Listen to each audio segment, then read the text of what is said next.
为何距离台湾最远的欧洲人比中国人更早发现台湾？其原因有2个。一，因为台湾海峡的海水大部分都是快速地向北流，那让以前的中国人从来不知道台湾的存在。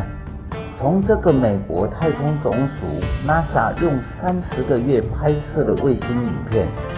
可以看到台湾海峡的海水几乎全部都是向北流，而且经过日本的九州岛。而这个台湾海峡海水流到日本的路线，就是从前葡萄牙人从广东沿着福建海岸去日本九州岛经商的路线。从前的葡萄牙人是经过印度洋，沿着越南海岸线航行到广东，然后再沿着福建海岸线，顺着台湾海峡的海水，于1543年到日本九州的种子岛。葡萄牙人用这个路线到日本经商，从来不曾发现台湾。过了39年之后，葡萄牙船必定是遭遇台风，才会被吹到台湾北部的岸上。根据葡萄牙政府的官方报告，葡萄牙人是因为海上的这个灾难，才在1582年发现台湾。传说葡萄牙水手1544年在航行中看到台湾时，高呼“哦，美丽的岛屿福尔摩沙”，而葡萄牙政府认为那只是谣言，不是事实。因此，当时航海科技先进的葡萄牙人走中国人去日本的老路线，都不可能发现台湾。航海科技落伍的汉民族，当然从来不知道台湾的存在。既然中国人只知道日本，但不知道台湾的存在，那么欧洲人是如何发现台湾的呢？从现代人的地图，我们可以看到台湾的右边是向北流的黑潮主流，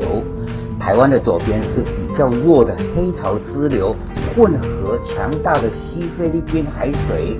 造成向北流的台湾海峡。而欧洲人就是利用了这2股海流发现台湾。换句话说，欧洲人穿越巴士海峡发现台湾，但是从前的欧洲人也不知道台湾的存在，所以走台湾西海岸路线的荷兰人误以为高屏溪的出海口也是海，他们认为屏东和高雄是2个不同的岛。他们也把浊水溪出海口当作是海，误以为台中和嘉义是2个分离的岛。所以有些古欧洲航海图把台湾西海岸画成3个小岛。而西班牙人走台湾东海岸路线，于1549年到达日本，所以在西班牙人的眼中，台湾是长长的一个岛。后来欧洲人经过努力，终于明白这4个部分原来就是台湾。因此荷兰人在台湾西南部建立殖民地，而西班牙人在台湾的东北部建立殖民地。在欧洲人到达之前，台湾中部便有好几个平埔族建立的联邦，那是一个势力较强的国家。荷兰人尊称为 Kingdom of Middag， 意思就是正中午的王国。可见自古以来台湾不属于中国，因为台湾人早有自己的国家。近代的中国人为了淡化台湾历史，故意把 Middag 音译为大肚，把这个台湾王国称为大肚王国，这是汉文化蔑视异族的惯性。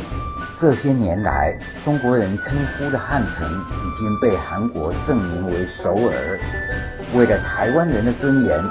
为了对抗中国的威胁，我们有必要为这个台湾古国正名为正中午的王国，以此告诉中国人，自古以来台湾人独立生活，汉文化是最后来到台湾的外来文明，所以中国不可以吹嘘是台湾人的祖国。